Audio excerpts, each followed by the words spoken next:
Hello everyone. आज मैं आपके लिए लेकर आई हूँ 0 to 1 का चैप्टर 7 जिसका नाम है धन का पीछा करें, चेस द मनी। तो चलिए शुरू करते हैं। पैसा पैसे को खींचता है क्योंकि हर उस व्यक्ति को जिसने जो उसके पास था उसका सही सही उपयोग किया उसे और अधिक दिया जाएगा और जितनी उसे आवश्यकता है वह उससे अधिक पाएगा। किंतु उससे जिसने जो कुछ उसके पास था उसका सही उपयोग नहीं किया तो सब कुछ छीन लिया जाएगा। अल्बर्ट आइंस्टाइन ने भी ठीक यही देखा जब उन्होंने चक्रवृद्धि ब्याज को दुनिया के 8वें चमत्कार का नाम दिया। गणित का सबसे महानतम आविष्कार, ब्रह्मांड की सबसे अधिक ताकतवर शक्ति। आप जिस भी संस्करण को वीरता दें, आप उनके संदेश को उपेक्षित नहीं कर सकते। कभी भी घातांक वृद्धि को अनदेखा ना करें। वास्तव में ऐसा कोई प्रमाण नहीं मिलता कि आइंस्टाइन ने कभी इनमें से कोई बात कही होगी। ये सभी कथन अप्रामाणिक हैं, परंतु इस बात से ही संदेश को और बल मिलता है। इस शक्तिशाली नियम में निवेश करने से आइंस्टाइन आज भी वह ब्याज पा रहे हैं कि उन्हें ऐसी बातों का भी श्रेय मिल रहा है जो उन्होंने कभी कही ही नहीं। अधिकतर कहावतें भुला दी गई हैं, वहीं दूसरी ओर आइंस्टाइन और शेक्सपियर के कथन बार बार दोहराए जाते हैं और उद्भुत होते हैं। हमें हैरानी नहीं होनी चाहिए। अक्सर छोटे अल्पसंख्याक गैर अनुपातिक नतीजे प्राप्त करते हैं। 1906 में अर्थशास्त्री विल्फ्रेडो पैरेटो ने जो खोजा उसे पैरेटो नियम का नाम दिया गया। यह 18-20 का सिद्धांत भी कहलाया जब उन्होंने देखा कि इटली में 80% भूमि पर 20% लोगों का अधिकार था। यह तथ्य उसी तथ्य की तरह सहज था कि उनके बाग में मटर के 20% छमियों से 80% मटर मिलते थे। यह असाधारण रूप से दृढ़ ढांचे जिसमें कुछ खास लोग बाकी सभी विरोधियों को पीछे छोड़ देते थे हमारे प्राकृतिक और सामाजिक जीवन में चारों ओर फैले हैं। कई बार सबसे अधिक विनाशक भूकंप अनेक छोटे भूकंपों की तुलना में कई अधिक तबाही फैलाते हैं। बहुत सारे छोटे नगर मिलकर भी विशाल के नगर का सामना नहीं कर सकते। एकाधिकार रखने वाला व्यवसाय लाखों प्रतियोगियों की तुलना में कई अधिक मूल्यवान होता है। आइंस्टाइन ने जो भी कहा या नहीं कहा, पावर लॉ को यह नाम इसलिए दिया गया है क्योंकि घातांकी समीकरण अनेक असमान वितरणों का वर्णन करता है और यूनिवर्स का नियम कहलाता है। यह हमारे आसपास के माहौल को इतनी बुरी तरह से परिभाषित करता है कि कई बार हम उसे देख तक नहीं पाते। यह अध्याय दिखाता है कि जब आप धन का पीछा करते हैं तो पावर लॉ कैसे प्रकट होता है।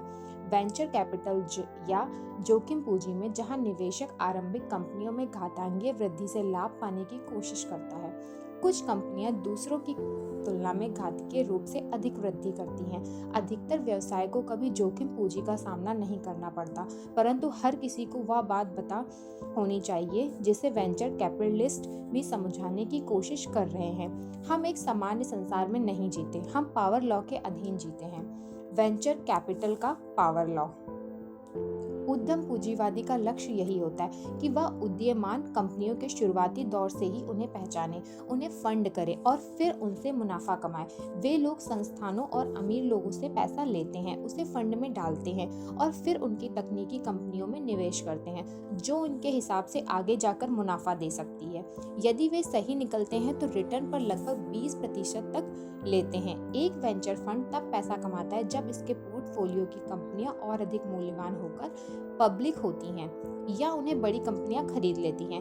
वेंचर फंड अक्सर 10 वर्षीय होते हैं क्योंकि सफल कंपनियों को फलने फूलने और बाहर होने में समय लगता है, परंतु अधिकतर वेंचर आधारित कंपनियों को पब्लिक होने का मौका नहीं मिलता और न ही उनका अधिग्रहण होता है। उनमें से अधिकतर आरंभ होने के कुछ समय बाद ही असफल हो जाती है। इन आरंभिक असफलताओं के कारण वेंचर फंड आरंभ में पैसे का नुकसान करते हैं। वीसी आशा रखते हैं कि आने वाले कुछ वर्षों के दौरान फंड का मूल्य नाटकीय रूप से बढ़ेगा, वह ब्रेक इवन और फिर उससे भी पार हो जाएगा। जब सफल पोर्टफोलियो कंपनियां अपनी घातीय वृद्धि के साथ आगे बढ़ने लगती हैं, बड़ा सवाल यहाँ पैदा होता है कि वेंचर कंपनियों के लिए वह क्षण कब आएगा। अधिकतर फंडों के लिए उत्तर यही होगा कि ऐसा कभी नहीं होगा। अधिकतर स्टार्टअप नाकामयाब हो जाते हैं और उनके साथ ही अधिकतर फंड भी नहीं रहते। हर वीसी जानता है कि उसे ऐसी कंपनी को खोजना है जो सफल होगी। वे जानते हैं कि कंपनियां अलग अलग होती हैं, परंतु वे उनके अंतर की डिग्री को कमतर आंकते हैं। वेंचर रिटर्न सामान्य रूप से वितरित होंगे। इस अपेक्षा में ही भूल छिपी है। बुरी कंपनियां असफल होंगी, मध्यम दर्जे की कंपनी बनी रहेंगी और अच्छी कंपनियों को दुगना या 4 गुना मुनाफा होगा।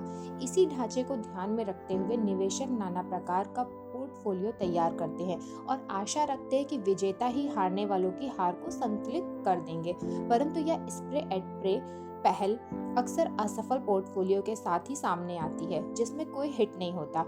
ऐसा इसलिए है क्योंकि वेंचर रिटर्न कभी सामान्य वितरण के नियम का पालन नहीं करते हैं, वे पावर लॉ का पालन करते हैं। एक मुट्ठी भर मौलिक कंपनियां बाकी सभी कंपनियों को पछाड़ देती हैं। अगर आप बहुत अधिक मूल्यवान बनने वाली कंपनियों पर ध्यान केंद्रित करने के बजाय विविधीकरण पर ध्यान केंद्रित करते हैं, तो आप पहले ही उन दुर्लभ कंपनियों को उपेक्षित कर चुके हैं। फाउंडर्स फंड में हमारे नतीजे इसी तरह का तिरछा ढांचा दिखाते हैं। 2005 में हमारा सबसे बेहतरीन निवेश फंड फेसबुक सभी दूसरी कंपनियों की तुलना में शानदार वापसी लाया। प्लेंटियर दूसरा बेहतरीन निवेश है जो फेसबुक के अलावा हर दूसरे निवेश की तुलना में बेहतर वापसी के लिए तय है। यह असमान ढांचा असामान्य नहीं है, हम इसे अपने बाकी सभी फंडों में भी देखते हैं। वेंचर पूंजी का सबसे बड़ा रहस्य यही है कि एक सफल फंड में बेहतर निवेश बाकी सारे फंडों को मिलाकर उनके बराबर या उनसे कई अधिक होता है। यह वीसी के लिए 2 विचित्र नियमों की ओर संकेत करता है। पहला, केवल उन्हीं कंपनियों में निवेश किया जाएगा जिनमें सारे फंड वापसी की संभावना छिपी है। यह एक डरावना नियम है क्योंकि यह संभावित निवेशकों की विस्तृत बहुलता को नष्ट कर देता है। यहाँ तक कि सफल कंपनियां भी कई अधिक सादे स्तर पर सफल होती हैं। इसमें नियम नंबर 2 सामने आता है क्योंकि पहला नियम इतना अधिक सीमित है कि कोई और नियम नहीं हो सकते। जरा सोचें कि जब आप पहला नियम तोड़ते हैं तो क्या होता है। एंडरसन होरोविट्ज ने 2010 में इंस्टाग्राम में $250 का निवेश किया। जब 2 ही वर्ष में फेसबुक ने इंस्टाग्राम को $1 बिलियन में खरीदा तो एंडरसन ने $78 मिलियन कमाए, जो 2 से भी कम वर्षों के समय में 312 गुना वापसी थी। यह एक आलीशान रिटर्न था जो कि वैली की सबसे प्रतिष्ठित फर्म की प्रतिष्ठा के अनुरूप ही था, परंतु एक विचित्र तरीके से यह पर्याप्त नहीं क्योंकि एंडरसन का $1.5 बिलियन का फंड था। अगर वे केवल $250 हुंडी लिखते तो उनके ब्रेक इवन तक आने के लिए भी 19 इंस्टाग्राम खोजने पड़ते। यही कारण है कि निवेशक किसी भी कंपनी में अधिक पैसा लगाना चाहते हैं जो फंडिंग के योग्य हो। और सच कहे तो एंडरसन ने आने वाले समय में इंस्टा में और अधिक निवेश किया होता यदि पिछले निवेश के कारण मनमुटाव नहीं होता। बीसी को ऐसे कुछ कंपनियों को निश्चित रूप से खोजना चाहिए जो सफलतापूर्वक 0 से 1 तक जाए और फिर हर संस्थान के साथ वापस आ जाएं। बेशक यह कोई नहीं जान सकती कि कौन सी कंपनी सफल होगी, इसलिए बेहतरीन वीसी फर्मों के पास एक पोर्टफोलियो होता है। हालांकि एक अच्छे वेंचर पोर्टफोलियो में हर कंपनी में विस्तृत स्तर पर सफल होने की संभावना होनी चाहिए।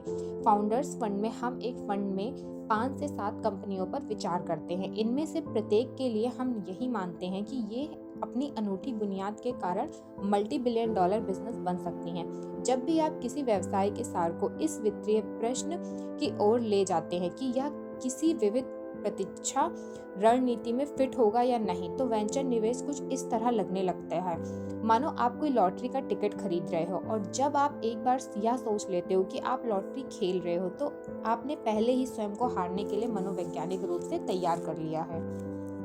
लोग पावर और लॉ क्यों नहीं देखते? ऐसा क्यों होता है कि एक वीसी भी पावर लॉ को नहीं देख पाता? समय के साथ साथ एक बात तो स्पष्ट हुई है कि तकनीक निवेशक भी वर्तमान में ही जीते हैं। कल्पना करें कि एक फर्म मोनोपोली बनने की संभावना रखने वाली 10 कंपनियों में निवेश करती है। यह पहले से ही एक असामान्य रूप से अनुशासित पोर्टफोलियो है। वे सभी कंपनियां अपने घातीय वृद्धि पाने से पूर्व आरंभिक अवस्था में एक जैसी दिखेंगी। आने वाले कुछ वर्षों में कुछ कंपनियां असफल होंगी और कुछ सफल होने लगेंगी। मूल्यांकनों में अंतर आएगा, परंतु घातीय वृद्धि तथा रेखाएं विकास का अंतर अस्पष्ट होगा। इसके बाद लगभग 10 वर्ष बाद वह पोर्टफोलियो विजेताओं और जितों के बीच नहीं बटेगा।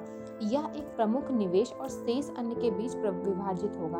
परंतु भले ही पावर लॉ के अंतिम नतीजे कुछ भी क्यों ना हो, इससे रोजमर्रा का अनुभव नहीं प्रकट होता। निवेशक अपना अधिकतर समय नए निवेश करने और आरंभिक अवस्था वाली कंपनियों में शामिल होने में लगाते हैं।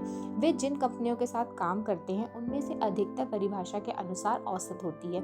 निवेशक और उद्यमी प्रतिदिन जो अंतर देखते हैं वे सफलता के सापेक्ष स्तरों के बीच होते हैं। वे असफलता और घातकीय वर्चस्व के बीच नहीं होते।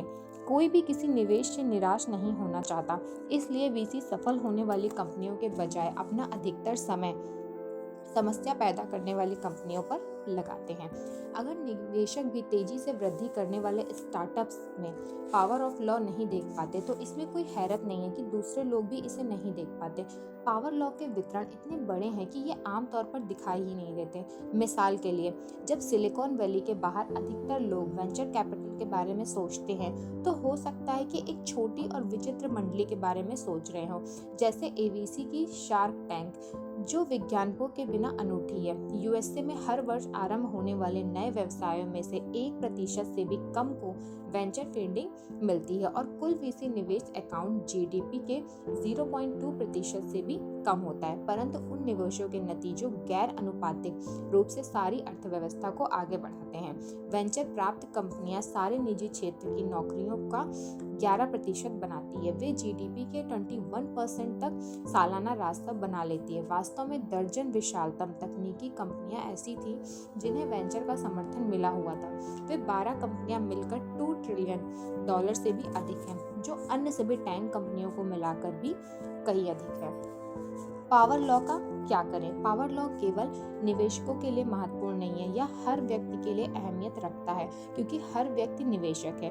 एक उद्यमी किसी स्टार्टअप पर काम करते हुए अपना समय निवेशक करके ही प्रमुख निवेश करता है। इस प्रकार हर उद्यमी को सोचना चाहिए कि क्या उसकी कंपनी सफल और मूल्यवान होने जा रही है। हर व्यक्ति अपने आप में एक निवेशक भी होता है। जब आप एक कैरियर चुनते हैं तो आप इसी सोच के साथ काम करते हैं कि आप जो भी काम करेंगे वह आज से दशकों तक मूल्यवान होगा। भावी मूल्य के लिए सबसे आम उत्तर है एक विविध प्रकार का पोर्टफोलियो। सारे अंडे एक ही कटोरी में मत रखो, हर किसी से यही कहा जाता है। जैसा कि हमने कहा, सबसे बेहतर वेंचर निवेशकों के पास एक पोर्टफोलियो होता है, परंतु पावर लॉ को समझने के लिए निवेशक यथासंभव कम से कम निवेश करते हैं। पोर्टफोलियो की यह सोच विवेक और वित्तीय रीति के अनुसार अपनाई जाती है और इसे शक्ति का स्रोत माना जाता है। माना जाता है कि आप जितना अधिक हाथ पैर मारेंगे भविष्य की अनिष्टता से उतना ही बचाव कर सकेंगे। परंतु जीवन कोई पोर्टफोलियो नहीं है, ना तो कोई किसी स्टार्टअप संस्थापक के लिए और ना ही किसी व्यक्ति के लिए। एक उद्यमी अपने काम में विविधता पैदा नहीं कर सकता। आप एक साथ दर्जनों कंपनियों को नहीं चला सकते और फिर आप यह उम्मीद करें कि उनमें से कम कोई एक तो सही चलेगी। एक व्यक्ति भी अपने जीवन में रिजर्व के दौर पर बहुत सारे कैरियर नहीं बनाना चाहता। हमारे स्कूल इसका ठीक उल्टा सिखाते हैं। संस्थागत शिक्षा एक तरह की जेनेरिक शिक्षा प्रदान करती है। जो भी कोई अमेरिकी स्कूल शिक्षा से पास होता है वह सिखाता है कि उसे पावर लॉ के अनुसार नहीं सोचना। हर high school course period 45 minute का ही होता है, चाहे विषय कोई भी क्यों ना हो। हर छात्र एक ही गति से आगे बढ़ता है। कॉलेज में आदर्श छात्र अपने भविष्य को बचाने के लिए कई तरह के छोटे छोटे हुनर सीखते हैं। हर यूनिवर्सिटी श्रेष्ठता में विश्वास रखती है और 100 पेज कोर्स कैटलॉग वर्णमाला के अनुसार संयोजित किए जाते हैं। इन्हें देखकर लगता है कि आपको आश्वासन दिया जा रहा है। इससे कोई अंतर नहीं पड़ता कि आप क्या करते हैं जब तक आप इसे सही तरह से करते हैं। यह पूरी तरह से झूठ है। आप क्या करते हैं इस बात से अंतर पड़ता है। आपको निरंतर किसी ऐसे काम को करने पर ध्यान देना चाहिए जो अच्छा हो, परंतु उससे पहले आपको विचार करना चाहिए कि क्या यह भविष्य में आपके लिए उपयोगी होगा। स्टार्टअप की दुनिया के लिए इसका मतलब होगा कि आपके लिए कंपनी खोलना अनिवार्य नहीं है, भले ही आप असाधारण रूप से प्रतिभाशाली क्यों ना हो। आजकल बहुत अधिक लोग भारी संख्या में अपनी कंपनियां खोल रहे हैं। जो लोग पावर लॉ समझते हैं वे किसी नए उद्यम को आरंभ करने से पूर्व दूसरों की तुलना में अधिक संकुचित होंगे। वे जानते हैं कि अगर वे किसी कंपनी के विकास के दौरान उससे जुड़ते हैं तो वे कितनी अच्छी तरह सफल हो सकते हैं। पावर लॉ का अर्थ है कि कंपनियों के बीच का अंतर कंपनियों के अंदर की भूमिकाओं के अंतर को छोटा कर देगा। अगर आप अपने ही वेंचर की पूरी फंडिंग करते तो आपके पास 100% इकट्ठी होगी, परंतु यदि यह असफल होगा तो आपके पास 100% में से कुछ नहीं बचेगा। इसके विपरीत गूगल का केवल 0.0% स्वामित्व मिलने से ही यह आपके लिए कई अधिक मूल्यवान होगा। यदि आप अपनी कंपनी आरंभ करते हैं तो आपको उसे चलाने के लिए पावर ऑफ लॉ को अच्छी तरह याद रखना होगा। सबसे अधिक महत्वपूर्ण चीजें इकलौती सी ही होती हैं। एक बाजार संभवतः अन्य से बेहतर होगा, जैसे कि हमने अध्याय 5 में देखा। एक वितरण रणनीति प्रायः बाकी सब पर वास्तव रखनी है, उसके लिए अध्याय 11 देखें। समय और निर्णय निर्धारण एक पावर लॉ का पालन करते हैं और कुछ क्षण दूसरे क्षणों से अधिक महत्व रखते हैं। हालांकि आप ऐसी दुनिया पर भरोसा नहीं करते हैं जो आपके लिए निर्णय निर्धारित करने के लिए पावर लॉ से इनकार करती हो, तो जो सबसे अधिक महत्वपूर्ण होता है वह हमेशा स्पष्ट दिखाई नहीं देता। यह गुप्त रोग में भी हो सकता है, परंतु एक पावर लॉ की दुनिया में आपको यह विचार करना होगा कि आपकी कार्रवाई आपके लिए क्या नतीजा लाने वाली है। सो आज की वीडियो में बस इतना ही, बाकी का नेक्स्ट चैप्टर में।